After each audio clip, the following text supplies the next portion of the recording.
এতিয়া অসমৰ শাকনি বাৰীসমূহত সততে পোৱা এবিধ খাদ্য হ'ল কণবিলাহী। এই কণবিলাহীৰে জুইত পুৰি মই বৰ সোৱাদ লগা এবিধ পিটিকা বনালোঁ। চাওঁচোন আহক মই কেনেদৰে বনালোঁ। হাই ফ্ৰেণ্ডছ, ভাল লগা ইটো সিটোৰ নতুন এটা ভিডিঅ'লৈ সকলোকে স্বাগতম জনাইছোঁ। মই পকা কণবিলাহী কেইটামান ভালদৰে ধুই জুইত এনেদৰে পুৰিব লৈছোঁ। বিলাহী কেইটাৰ দুইটা ছাইড ভালদৰে সিজিবলৈ আমি মাজে মাজে ইলুটি সিলুটি কৰি থাকিব লাগিব। লগতে মই এটা গোটা নহৰু দি দিছোঁ জুইত পুৰিবলৈ।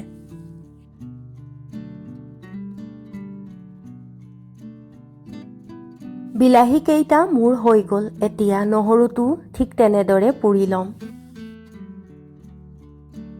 বন্ধু বান্ধৱীসকল, ভিডিঅ'টো চাই ভাল পালে লাইক, শ্বেয়াৰ আৰু কমেণ্ট কৰি দিব। আৰু যিসকলে আজি নতুনকৈ চাইছে তেওঁলোকে প্লিজ চেনেলটো ছাবস্ক্ৰাইব কৰি দিব। গৰম হৈ থকাৰ কাৰণে এনেদৰে লাঠি এডাল মই ব্যৱহাৰ কৰিছোঁ। আপোনালোকেও সাৱধানেৰে কৰিব।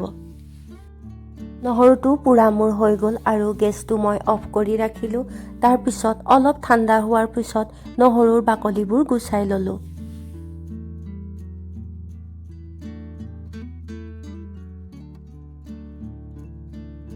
এই সোৱাদ লগা বিলাহী পোৰা পিটিকাখনৰ বাবে মই গোটা নহৰুটো যিটো পুৰি লৈছিলোঁ সেইটো সম্পূৰ্ণ গুচাই ল'লোঁ।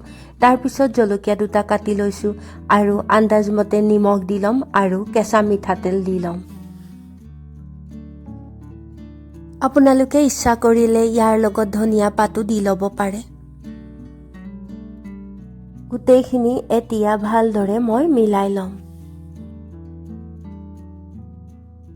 এনেদৰে কণবিলাহী জুইত পুৰি লৈ খাবলৈ বহুতেই সোৱাদ হয়। বন্ধু বান্ধৱীসকল, এই কণবিলাহী জুইত পুৰি লৈ এনেদৰে পিটিকা বনাই কোনে কোনে খাই ভাল পায় কমেণ্টত জনাব দেই। আৰু এয়া মোৰ কণবিলাহী জুইত পুৰা পিটিকাখন হৈ গ'ল আৰু দেখিবলৈ চাওকচোন কিমান লোভনীয় হৈছে।